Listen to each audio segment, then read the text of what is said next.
Assalamualaikum warahmatullahi wabarakatuh. Salam sejahtera, selamat berjumpa kembali dalam channel Rudianza. Pada kesempatan kali ini, saya akan menyampaikan masalah tabel input-output, khususnya terkait dengan analisis keterkaitan perekonomian Indonesia. Baik, pada video sebelumnya saya sudah menyampaikan masalah tabel input-output ini mengenai perkembangan, mengenai konsep, dan yang terakhir adalah analisis struktur. Pada kesempatan kali ini saya akan mencoba menyampaikan mengenai analisis keterkaitan, khususnya analisis keterkaitan perekonomian Indonesia tahun 2010. Sebelumnya kita bahas mengenai konsep apa itu analisis keterkaitan dalam tabel input-output. Jadi ada dua indikator, ya pertama yang disebut dengan indeks derajat kepekaan dan yang kedua disebut dengan indeks daya penyebaran.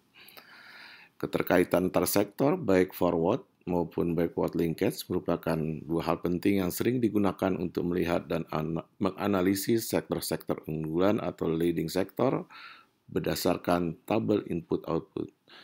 Jadi tabel input-output ini sebuah model analisis yang sangat unggul, khususnya dalam melihat keterkaitan.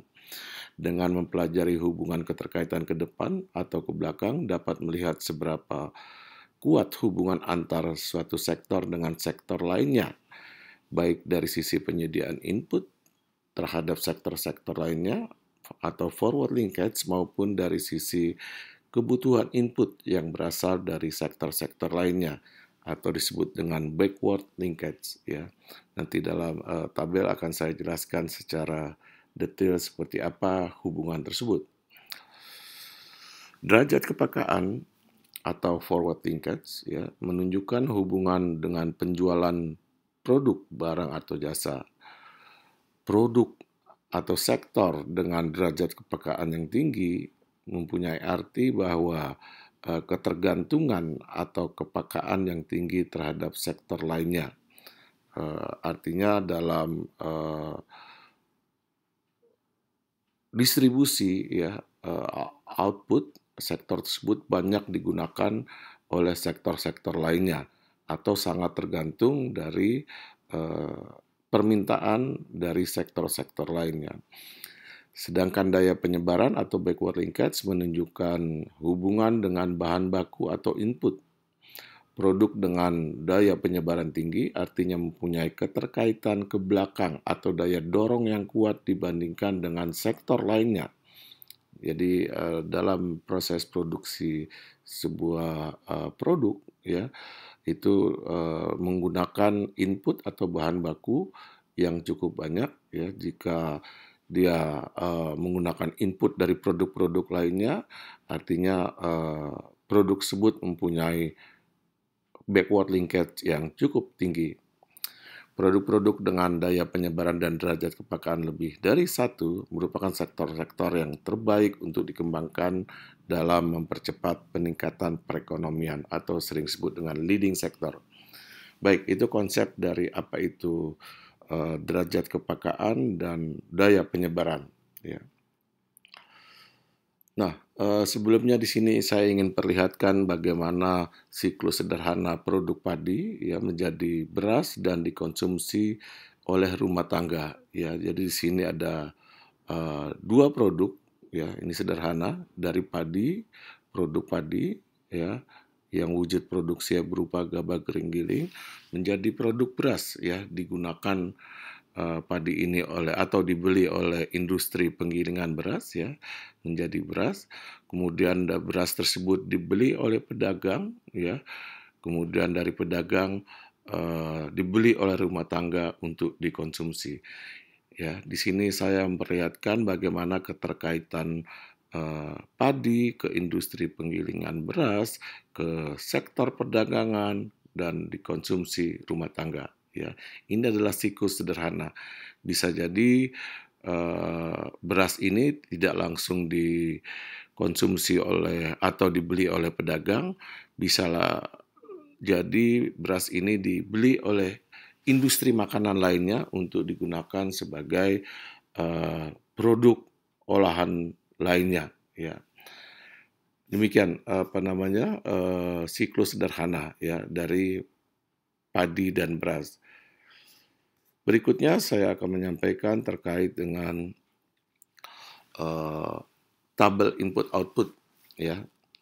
Yang tadi saya katakan keterkaitan antar sektor di sini nampak sangat jelas ya. Nah, di sini saya menampilkan tabel input output transaksi domestik atas dasar harga dasar menurut 17 produk ya dalam triliun rupiah. Saya katakan di sini transaksi domestik ya, seperti sebelumnya sudah saya sampaikan, transaksi dalam tabel input output itu ada dua, transaksi total itu artinya nilai transaksi masih mengandung import ya. Sedangkan transaksi domestik nilai transaksi sudah tidak mengandung import ya, tidak mengandung konten import lagi. Kemudian yang kedua, harga dasar ya. Di sini juga saya sudah jelaskan ada yang disebut dengan harga pembeli, harga produsen dan harga dasar. Kalau harga dasar nilai transaksi tersebut sudah tidak mengandung lagi yang namanya margin perdagangan dan pengangkutan serta pajak atas produk ya.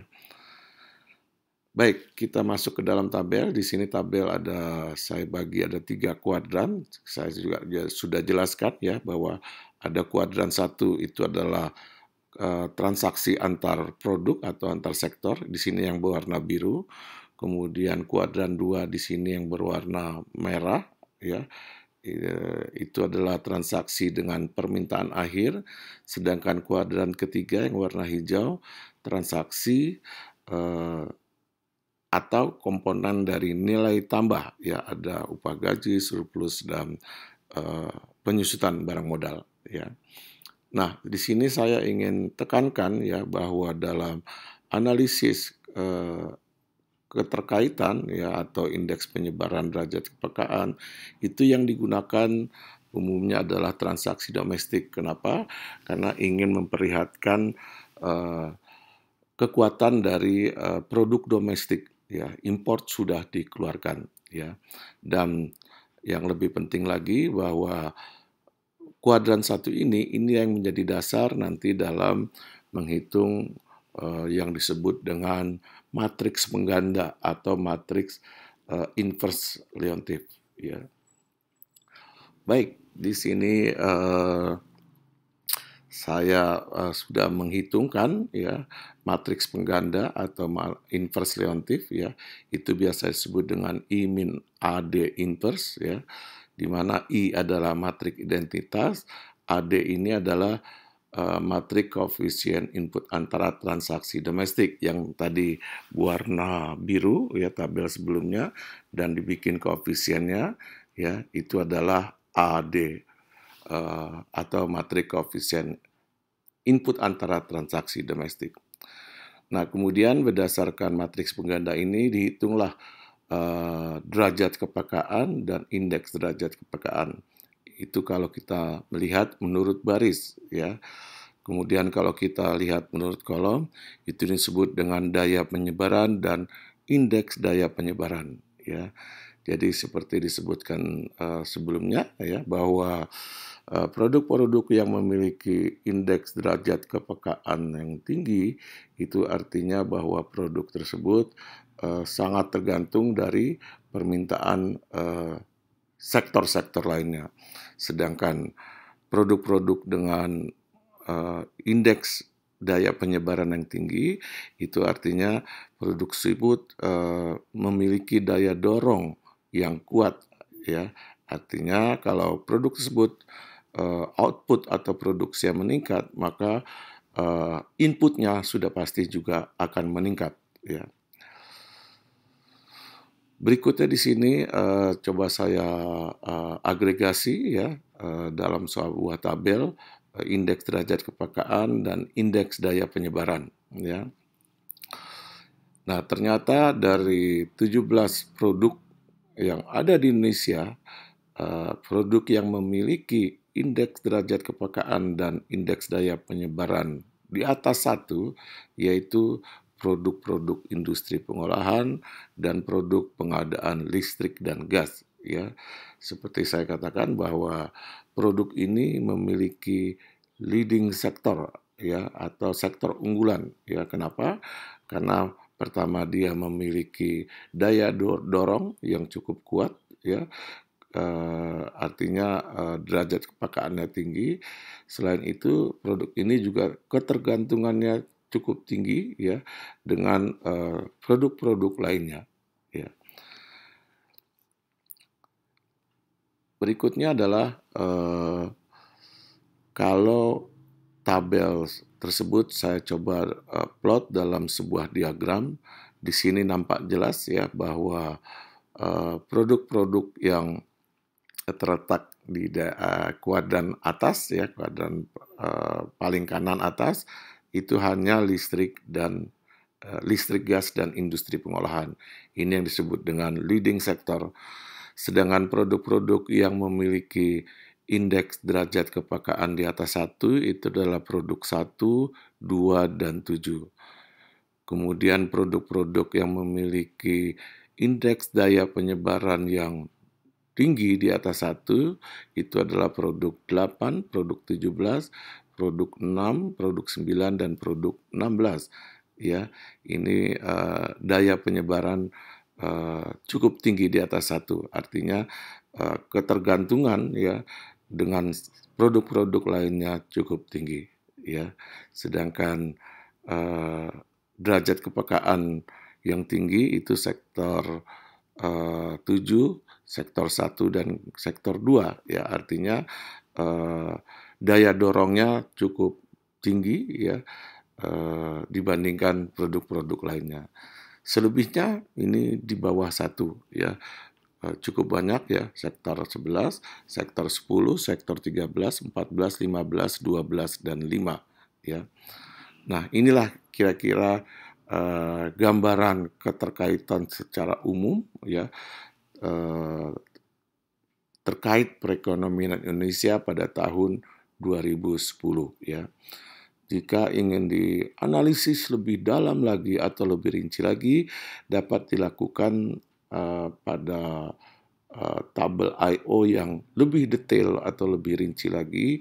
Di Indonesia tahun 2010 ini tabel I/O-nya sudah ada tersedia, yaitu berukuran 185 produk kali 185 produk, ya. Demikian sekilas informasi terkait dengan analisis keterkaitan berdasarkan tabel input-output. Lebih dan kurangnya mohon maaf. Assalamualaikum warahmatullahi wabarakatuh. Salam sejahtera.